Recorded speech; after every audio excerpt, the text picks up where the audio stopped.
Bueno, arranquemos. Hoy nos vamos a meter de lleno en una historia que es, la verdad, increíble. La de la gigantesca expansión económica de Chile en poco más de un siglo. Es como un rompecabezas, y juntos vamos a ir poniendo cada pieza en su lugar. Y todo empieza con este número. Un número que la verdad cuesta hasta procesar. Entre 1900 y 2019, la economía de Chile se multiplicó por más de 66. A ver, detengámonos un segundo acá. No estamos hablando de que creció un 66%. No. Creció 66 veces su tamaño. Una locura. Y claro, la pregunta cae de Maduro. ¿Pero cómo es posible algo así? ¿Cómo un país logra semejante salto? Porque esto ya no es crecimiento, es una transformación de raíz. Bueno, ese es justamente el misterio que vamos a intentar descifrar. Ok, para poder entenderlo, lo primero es descomponer el crecimiento.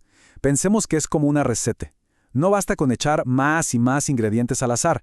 Lo que de verdad importa es cómo los combinas, y más importante aún, la técnica que usas. Y acá se pone bueno. A ver, miremos los datos. El 50%, la mitad de todo ese crecimiento, vino de acumular capital físico. O sea, más máquinas, más edificios, más infraestructura, más fierros, por así decirlo. Pero miremos esa porción del 16%, el progreso técnico. Parece poco, ¿no? Pues no. Ese es el factor X, el ingrediente secreto que lo cambia absolutamente todo. Entonces, ¿qué es esta cosa del progreso técnico? El estudio lo llama el Fondo Social de Conocimiento. Pero, para que se entienda fácil, volvamos a la analogía de la receta. Es, literalmente, la receta de la economía. Se pueden tener los mejores ingredientes del mundo, pero si la receta es mala, el plato va a ser un desastre. Bueno, el progreso técnico es justamente eso, ir mejorando la receta. Es aprender a usar lo que tenemos de una forma mucho más inteligente y eficiente. Y acá la historia da un giro. Porque uno pensaría que esta receta fue mejorando de a poquito, ¿no? Como una línea recta hacia arriba. Pues, para nada. La historia de este factor en Chile fue una auténtica montaña rusa, con subidas que te dejan sin aliento y unas caídas, bueno, unas caídas brutales. Miren esta gráfica. Es la foto perfecta de esa montaña rusa. Esta línea es, básicamente, la eficiencia de la economía chilena. Cuando sube, significa que el país está produciendo más con los mismos recursos. Cuando baja, bueno, todo lo contrario. Y ojo, que no es un dato menor. Solo este factor por sí solo llegó a duplicar el tamaño de la economía chilena en estos 120 años. Ahora, pongámosle contexto histórico a esas subidas y bajadas. Los grandes picos y valles de la gráfica no son casualidad, coinciden perfectamente con los grandes cambios de modelo económico. Por ejemplo, el modelo de sustitución de importaciones, que funcionó muy bien por décadas, hasta que se agotó y ¡pum!, la eficiencia se desplomó. Después vino el modelo exportador, que generó otra subida espectacular, que como vemos al final, también empezó a perder fuerza. Pero ahora viene el dato que es probablemente el más fuerte de todo este análisis. A ver si se entiende la magnitud de esto. A pesar de todo ese crecimiento del que hablamos, si tomamos el periodo entre 1969 y 2020, 50 años, el progreso técnico acumulado fue cero. Es decir, todo lo que se avanzó en eficiencia en una época, se perdió completamente en la siguiente. Una locura. Esto nos deja con una pregunta gigante.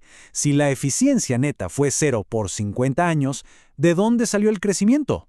Bueno, la clave está en que el progreso técnico no es un bloque monolítico. No le pega igual a todos los ingredientes de la receta. Y para entender eso, tenemos que meternos en un concepto nuevo, la eficacia. Es bastante simple en realidad. La eficacia es la efectividad de cada ingrediente por separado. O sea, cuánto producto se saca de una hora de trabajo, o de una máquina, o de una hectárea de tierra. Porque resulta que el progreso técnico puede hacer que un factor se vuelva súper eficiente, mientras otro se queda atrás. Y para muestra, un botón. Miren este gráfico. Es el caso más radical de todos. La eficacia de la tierra explotó. Gracias a la tecnología, a los fertilizantes, a todo. Una hectárea en 2019 llegó a ser tan productiva como lo eran casi 25 hectáreas en 1900. Es una multiplicación por 25 en productividad. Impresionante. Pero en la otra cara de la moneda tenemos esta historia que es, como mínimo, sorprendente. La eficacia del capital físico, o sea, de las máquinas, de la infraestructura, en vez de subir, bajó. De forma constante. Con el tiempo, Chile necesitó invertir cada vez más y más capital para poder producir lo mismo. Esto nos demuestra que el progreso técnico no fue para nada parejo. Ayudó a unos factores, pero a otros, de hecho, los perjudicó. ¿Y el trabajo? ¿Qué pasó con el trabajo? Bueno, esa historia es un poco más compleja. No es que subiera o bajara de forma tan clara. Lo que se ve es una transformación profunda en el tipo de trabajo que se necesitaba. Poco a poco, el trabajo físico, el menos calificado, fue siendo reemplazado por lo que llamamos capital humano. O sea, trabajo que exige más conocimiento, más estudio, más especialización. El estudio dice algo muy interesante, que Chile fue como un laboratorio económico en el siglo XX. Y claro, después de tantos experimentos con aciertos y errores garrafales, la pregunta es, ¿qué se aprendió de todo esto? Bueno, esta tabla final es la que une todas las piezas del rompecabezas. ¿Recuerdan la pregunta del principio? ¿Cómo se llega a multiplicar por 66? Miren esto. El capital físico, los fierros, se multiplicó por 93, una cantidad brutal. Pero su eficacia, como vimos, cayó. Por otro lado, la cantidad de tierra casi no cambió, creció muy poquito. Pero su eficacia se disparó casi 25 veces. Es esa combinación, ese juego entre cuánto tenés de algo y qué tan bien lo usás, lo que, sumado al capital humano y el trabajo, nos da la respuesta. El secreto no fue solo tener más cosas, sino aprender a usarlas de maneras totalmente nuevas. Y de toda esta historia de vaivenes, el estudio concluye que en la sociedad chilena se fueron forjando tres grandes consensos. El primero, que el mercado, con todos sus problemas, sigue siendo el mecanismo más eficiente para asignar los recursos. El segundo, que una economía abierta al mundo funciona mejor que una cerrada. Y el tercero, y quizás el más importante, la importancia de la democracia como el único sistema que permite construir acuerdos duraderos para poder avanzar. Para cerrar, el análisis nos deja con una reflexión. Chile supo encontrar respuestas para los desafíos gigantescos del siglo pasado, pero los desafíos que vienen son distintos, son nuevos.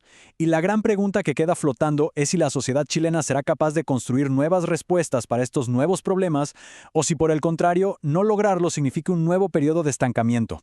Una pregunta que al final del día nos interpela a todos.